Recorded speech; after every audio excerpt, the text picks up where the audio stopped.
मंच पर विराजमान हमारा मित्र डॉक्टर हबीब बाबू,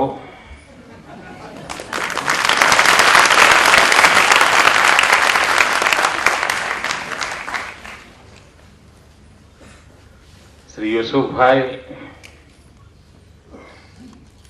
धाराशास्त्री श्रीमान सैयद जी, श्री दाऊद भाई, समाजना सौ આગેવાનો અને વિદ્યાર્થી મિત્રો, અહીંયા મેં 3-4 વાર સાંભળ્યું કે અમારા નાનકડા કાર્યક્રમમાં મુખ્યમંત્રી આવ્યા, અમારા નાનકડા કાર્યક્રમમાં મુખ્યમંત્રી આવ્યા. હકીકત એ છે આ કાર્યક્રમ નાનકડો છે જ નહીં.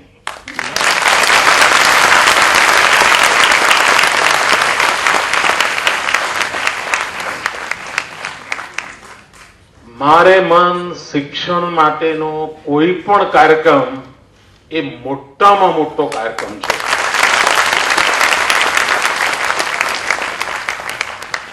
અને આ હું શબ્દોમાં કહું છું એવું નહીં. સામાન્ય રીતે જૂન મહિનામાં આપણે ત્યાં 40, 42, 45 ડિગ્રી તાપમાન હોય છે. અહીં બેઠેલાને પણ એમ થાય ચાલો ત્યારે ઉનાળામાં આબુ જઈ આવીએ. સેજ વધારે પહોંચ હોય તો એમ થાય ચાલો શિમલા જઈ આવીએ. એનાથી વધારે પહોંચ હોય તો એમ થાય ચાલો ત્યારે સ્વિટ્ઝરલેન્ડ જઈ આવીએ. પણ ઉનાળાની કાળઝાળ ગરમીમાં દરેકને એમ થાય હાશ ક્યાંક જઈ આવીએ. થાય છે ને આવું? આ રાજ્યનો મુખ્યમંત્રી એવો છે કે જે લગાતાર 10 વર્ષથી 13, 14, 15 જૂન 44 ડિગ્રી ટેમ્પરેચર હોય તો પણ આખી સરકારને લઈને ગુજરાતના ગામડામાં જાય છે અને ઘેર ઘેર જઈને દીકરીને ભણાવો એની ભિક્ષા માંગે.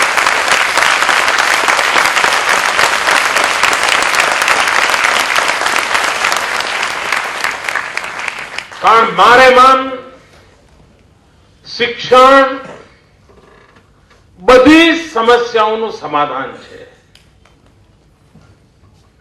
ગરીબીમાંથી બહાર આવવું હશે તો શિક્ષણ લઈ આવશે. અંધશ્રદ્ધામાંથી બહાર આવવું હશે તો શિક્ષણ લઈ આવશે. વિકાસ કરવો હશે તો શિક્ષણ કામ આવશે.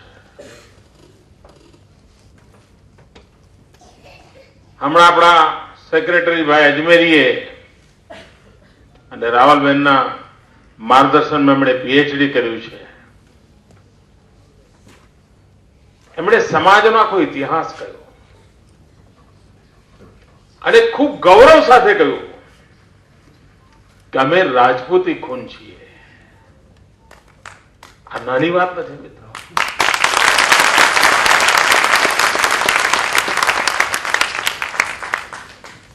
આ રક્તનું ગૌરવ, આ રક્તની તાકાતની વાત કરવી ને એ જ પ્રગતિ માટેનો પાયો હોય છે.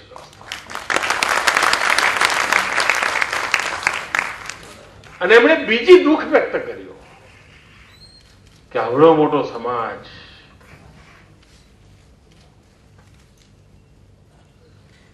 સમાજના વિકાસ માટે મથામણ કરનારો સમાજ અને માત્ર એક જ ડોક્ટર છે. મિત્રો હું 25 વર્ષ પહેલા આવ્યો હોત ને તો 500 હોત.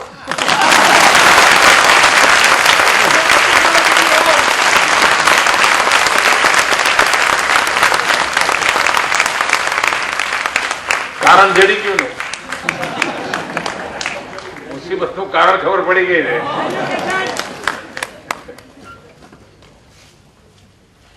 મિત્રો આપ વિચાર કરો, અહીંયા જે વડીલો બેઠા છે અને મોટા ભાગના ઉત્તર ગુજરાત સાથે જોડાયેલા છે, મને ખબર છે કે એમને બધાને વિચારવાની પદ્ધતિ શું હોય.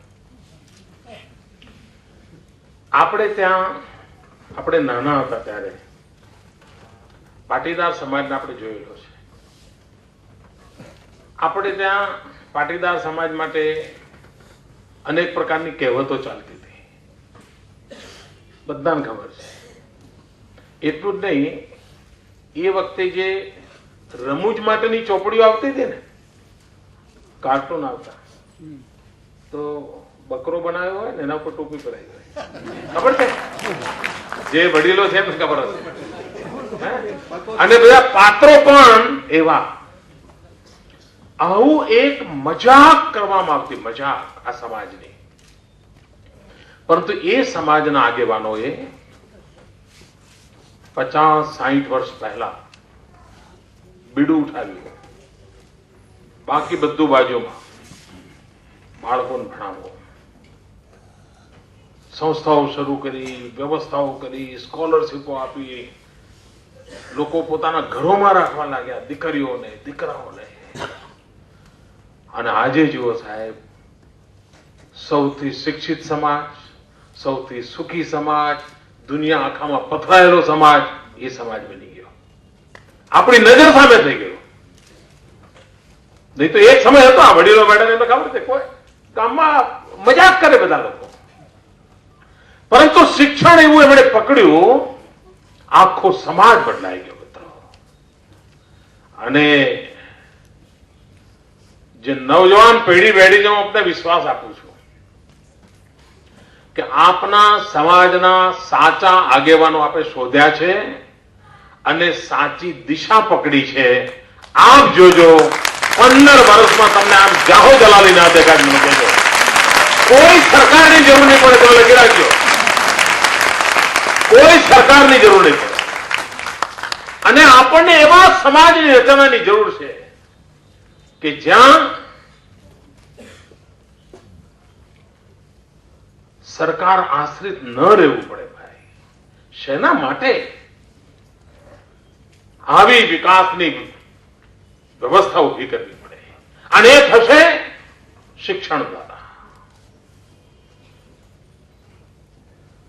અને મને કઈ આવા માટે આગ્રહ નથી કરવો પડ્યો. અમારા આબુ બાબુ ફોન કર્યો, આવી ગયો. કારણ મને ખબર હતી તમે એક એવું ઉત્તમ કામ કરી રહ્યા છો. હવે મિત્રો, હું આખી દુનિયામાં ફરીને એમ કહું કે મારું ગુજરાત બહુ આગળ નીકળી ગયું છે, મારા ગુજરાતમાં ખૂબ વિકાસ થયો છે, મારું ગુજરાત આમ છે, મારું ગુજરાત તેમ છે. પણ મારો અજમેરી સમાજ ના હોય તો?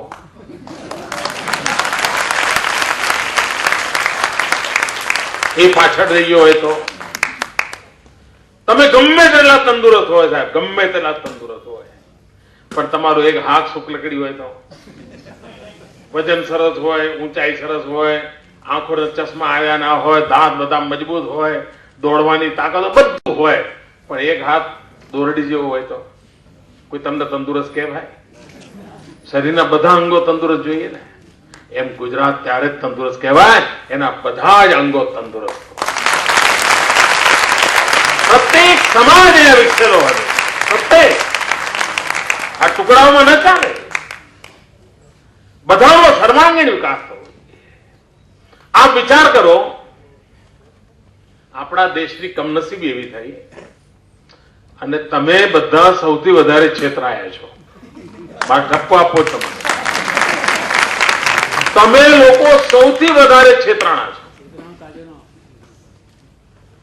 અને હજુ મને ખબર નથી ક્યાં સુધી તમે છેતરાતા રહેશો.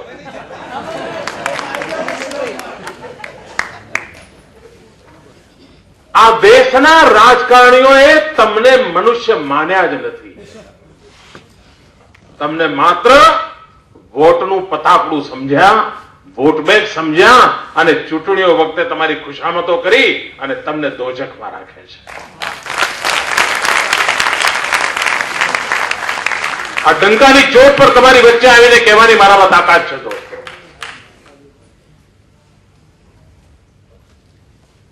દિવસમાં 100 વાર મુસ્લિમ સમાજ, લઘુમતી સમાજ ભાષણો કર્યા હશે. મેં 10 વર્ષમાં એક પણ વાર નથી કર્યું, પણ મેં કહ્યું છે કે મારે 100% બાળકોને શિક્ષિત કરવા. આ 100% કહું કોણ આવે એમાં ભાઈ? હમણાં અમે ગરીબ કલ્યાણ મેળો કર્યો અને ગરીબીની રેખા નીચે જીવતા જે 0 થી 16 સુધીના ક્રમવાળા અતિ ગરીબ, જેના આખું સર્વે કરીને એના ક્રમાંક આપેલા છે અને એ ભારત સરકારે માન્ય કરેલા છે. 0 થી 16 સુધીના જે ગરીબીની રેખા નીચે જીવનારા લોકો છે અને જે ઘર વિહોણા છે એમને જમીનના પ્લોટ આપવા એવો મેં નિર્ણય કર્યો. બહુમતી લઘુમતીનું કોઈ ભાષણ નથી કર્યું. આ સમાજ કે પેલો સમાજ ભાષણ નથી કર્યું. સીધી લીટી દોરી કે 0 થી 16 વાળાને બધાને આપી દો અને આપી દીધા. જમીનના પ્લોટ આપી દીધા. સર્વાંગીણ વિકાસ તો જ થશે. સમાજને ટુકડાઓમાં વહેંચીને વેરણ છેરણ કરીને જે લોકોએ વિકાસની વાતો કરી છે એનું પરિણામ છે કે 200 વર્ષનો આવો ઉજ્જવળ ઇતિહાસ હોવા છતાં માંડ તમારી પાસે એક ડોક્ટર છે દોસ્તો. આની પીડા છે મને, અને પીડામાંથી બહાર લાવવા માટે સર્વાંગી વિકાસનો એક રસ્તો અપનાવ્યો છે, એ માર્ગ અપનાવ્યો છે. અને જે લોકોએ આ વોટ બેંકની રાજનીતિના મોટા અડ્ડા ઉભા કર્યા છે ત્યાં દશા શું છે મિત્રો? તમને આશ્ચર્ય થશે. બંગાળ, ત્યાં લઘુમતી જનસંખ્યા લગભગ 24 થી 25% છે. આપણે ત્યાં તો 9% જ છે. 24 થી 25%. અને સરકારમાં કેટલા એમાંથી? કુલના ટોટલના માત્ર 2%.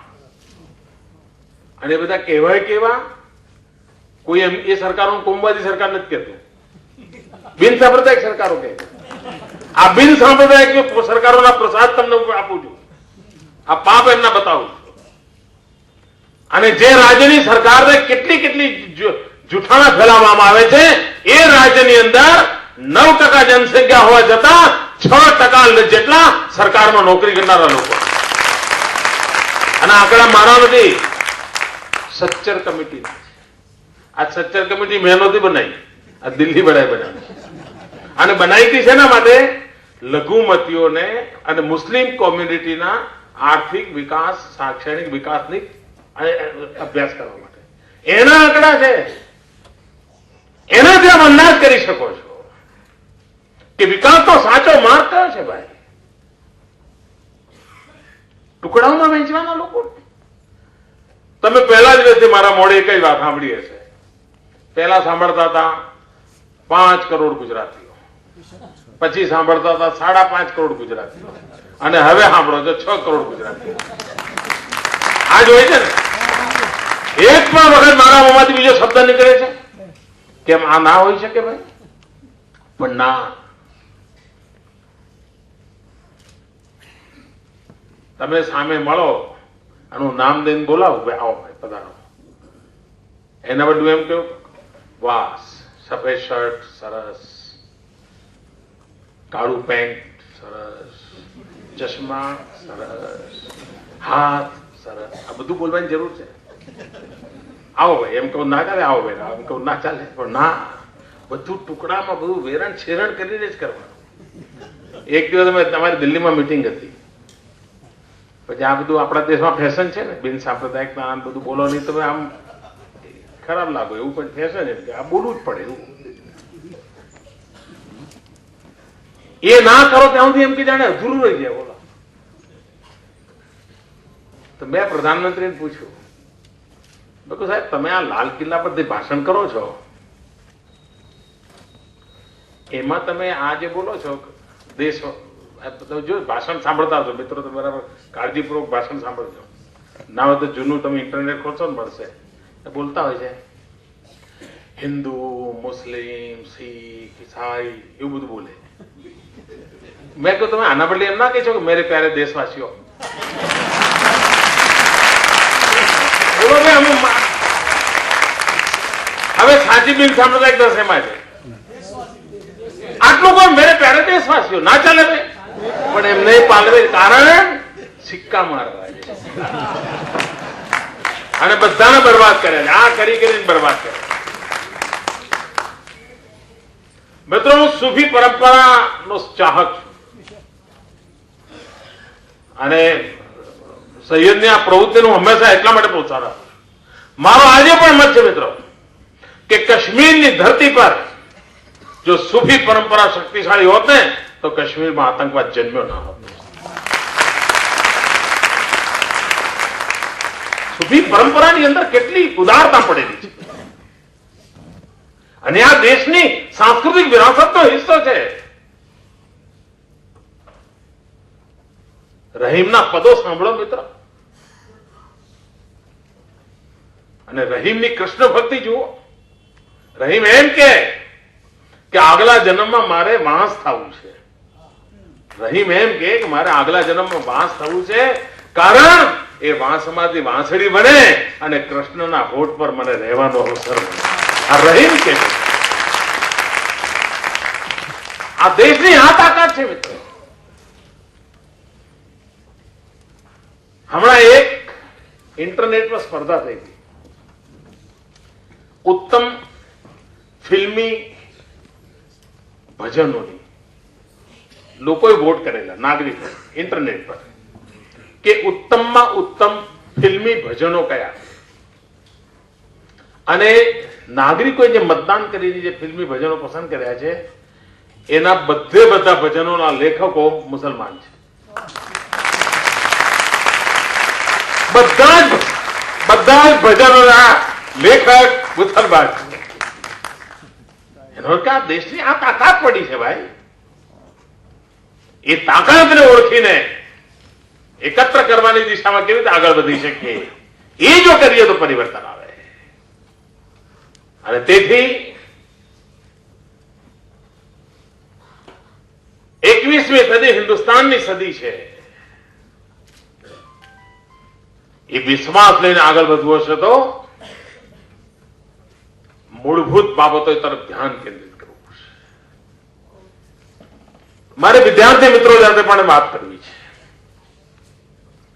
મિત્રો, ઘણી વાર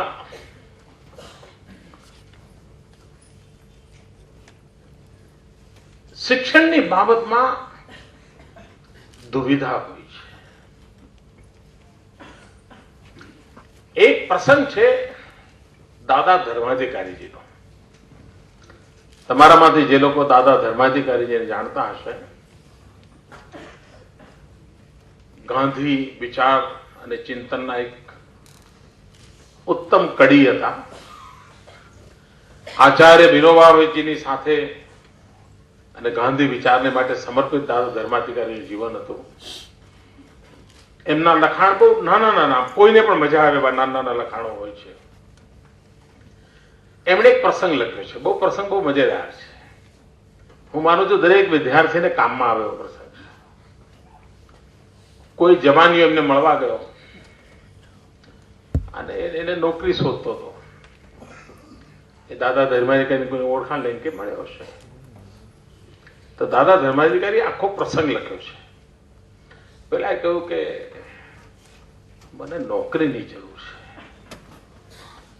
તો દાદાએ પૂછ્યું, એમનો પરિચય પૂછ્યો, શું ભણ્યા છો, શું કરો છો, શું આવડે છે. એટલે એને કહ્યું હું ગ્રેજ્યુએટ છું. અચ્છા, બોલે ગ્રેજ્યુએટ છો?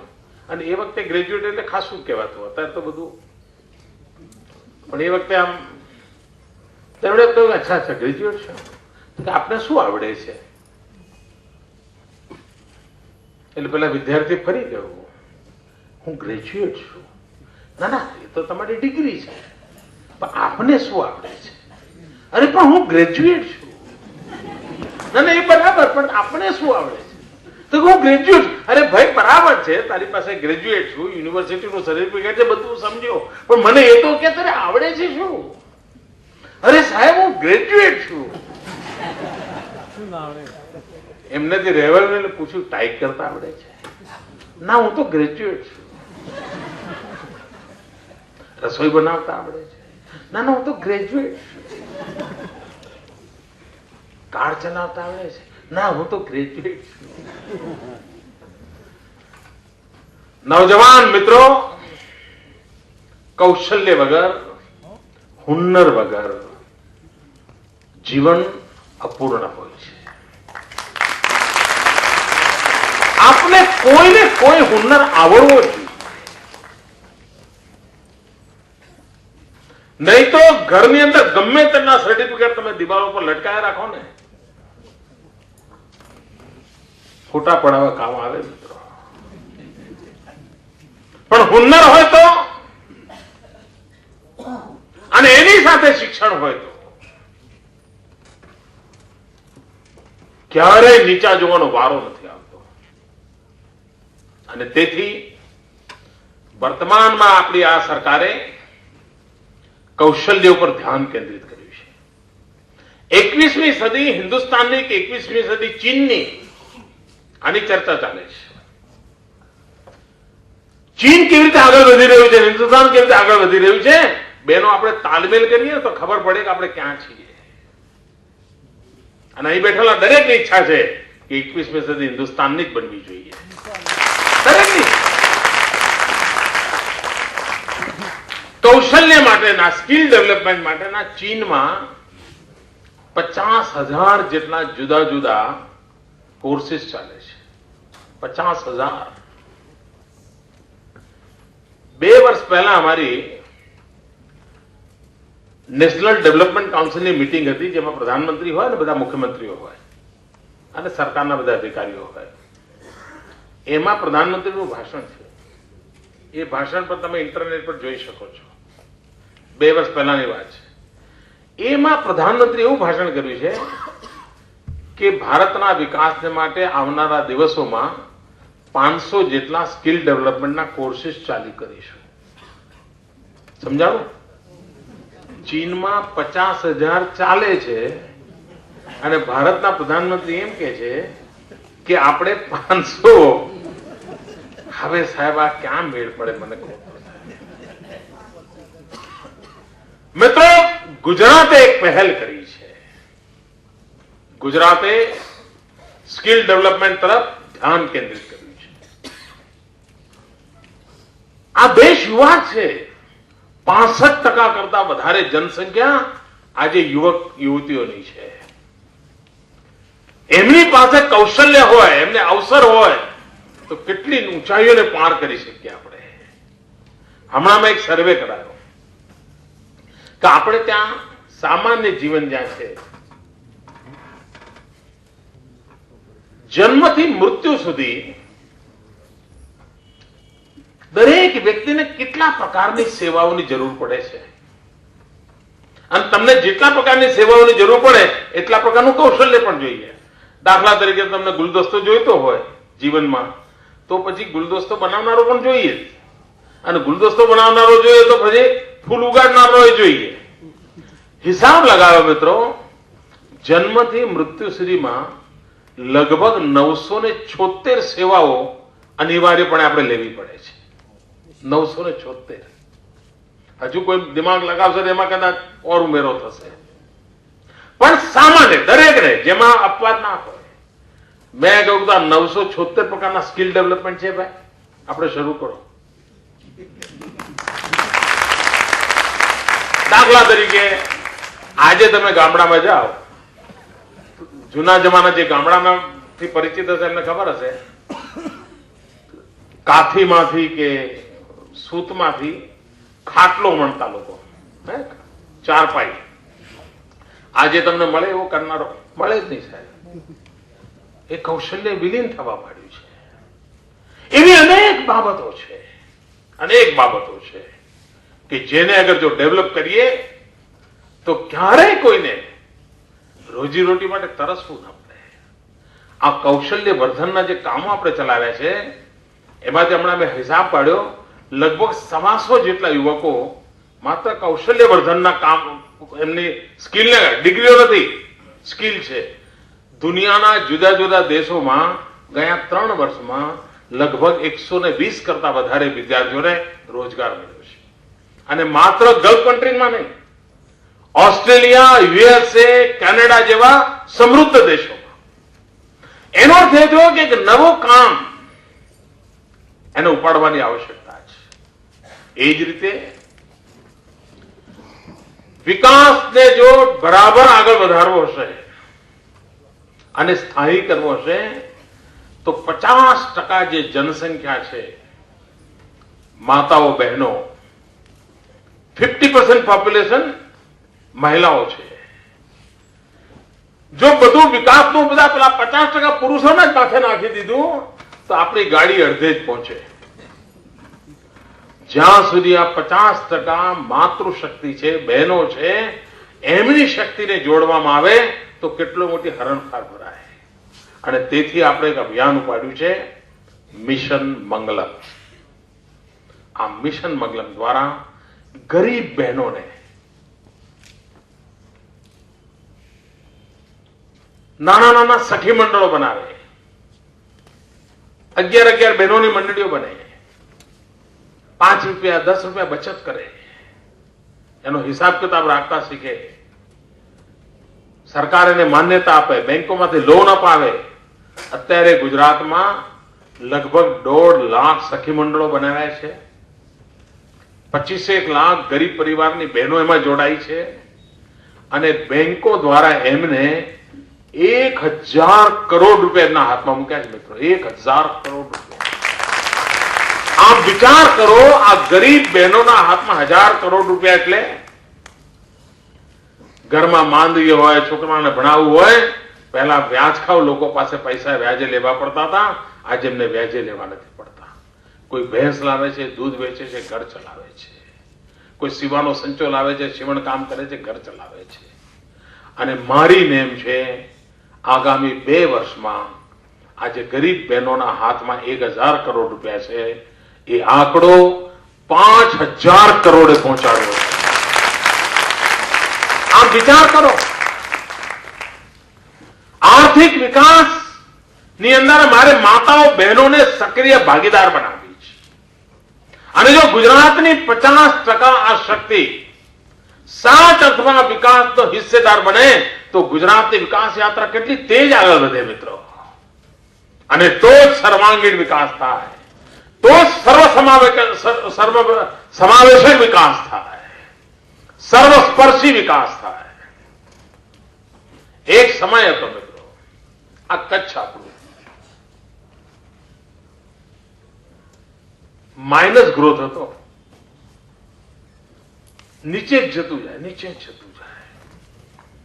અને ભૂકંપ પછી આજે હિન્દુસ્તાનના સૌથી ઝડપી વિકાસ પામનાર જિલ્લામાં પહેલા નંબરે પહોંચી ગયું. ભરૂચ જિલ્લો. અને મજા એવી છે કે ગુજરાતમાં 2 જિલ્લા જેમાં સૌથી વધારે મુસ્લિમ પોપ્યુલેશન છે, એક કચ્છ અને ભરૂચ. અને બંને જિલ્લા આજે ઔદ્યોગિક વિકાસમાં નંબર 1 પર છે. પણ આવું સારું કોઈ લખે નહીં, એની તમને નજર જ ના જાય. પણ નજર કરો તો ખબર પડે મિત્રો કે વિકાસ કેવો થતો હોય છે. અને એક વાત નિશ્ચય મિત્રો, મને એકવાર કોઈએ સેક્યુલરિઝમની વ્યાખ્યા પૂછેલી. આપણા દેશમાં એ બોલો નહીં ને તમે આમ જામો જ નહીં સાહેબ. એવી દુનિયા છે કે એના વિશે તમારે કઈ કહેવું જ પડે. તો મને, કારણ કે કેટલાય લોકો બધી જાતની વ્યાખ્યાઓ આપી છે, બધાએ સેક્યુલરિઝમની વ્યાખ્યાઓ આપી છે, બધી આખી દુનિયામાં જેને મન ભાવે આપી છે. લાલુ યાદવે આપી છે.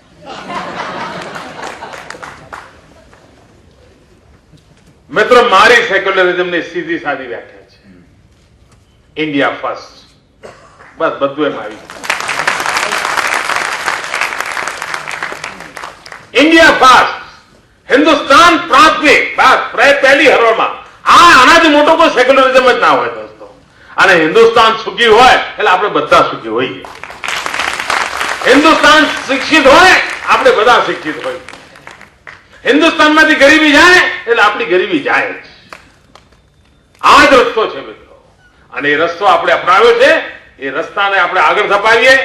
જે વિદ્યાર્થી મિત્રોને આજે ઇનામ પ્રાપ્ત થઈ રહ્યું છે અથવા એમને રેકગ્નાઇઝ કરી રહ્યા છે, એમને હું અભિનંદન આપું છું. પરંતુ જેમને અવસર નથી મળ્યો એમને એમાંથી પ્રેરણા લેવા માટે આગ્રહ કરું છું. અને આપણા સમાજની અંદર એક એવી તંદુરસ્ત સ્પર્ધા થાય કે વધુમાં વધુ આપણા ત્યાંથી ખૂબ શિક્ષિત અને સંસ્કારી યુવકો બહાર આવે, દીકરીઓ આપણી ભણે અને આમાં જ પાછી પાની ન કરીએ. દીકરીઓને ભણાવીએ, સંતાનોને ભણાવીએ. આર્થિક મુશ્કેલી હોય તો પણ, નહીં તો ઘણી વાર શું થાય, હવે ચલો પંક્ચર કરવા, સાયકલના પંક્ચર કરવાની દુકાન ખોલી આપીએ એટલે આ નથી કરવાનું, બહુ થઈ ગયું, બહુ સાયકલના પંક્ચરો કરે. પીડા થાય છે મને મિત્રો, પીડા થાય. સાયકલના પંક્ચરો કરી જિંદગી પૂરી નથી કરવાની. સમાજ જીવનની જે પંક્ચરો છે ને એ સાંધીને સમાજને દોડતો કરવો છે મિત્રો, અને એના માટેની ચિંતા કરે. અને એ ચિંતા કરવા માટે આપણે આગળ આવીએ અને શિક્ષણના સહારે આગળ વધીએ. એ જ અપેક્ષા. ફરી એકવાર આપની વચ્ચે આવવાનો અવસર મળ્યો. મારે મને આ ખૂબ મોટો કાર્યક્રમ છે અને આપણે બધા સાથે મળીને સૌની મુશ્કેલીઓને દૂર કરીને, અને આપણો તો મંત્ર જ છે સૌનો સાથ સૌનો વિકાસ, અને એમાં આગળ જોડવું કે સૌનો સાથ સૌનો વિકાસ સૌનો લાભ. ધન્યવાદ.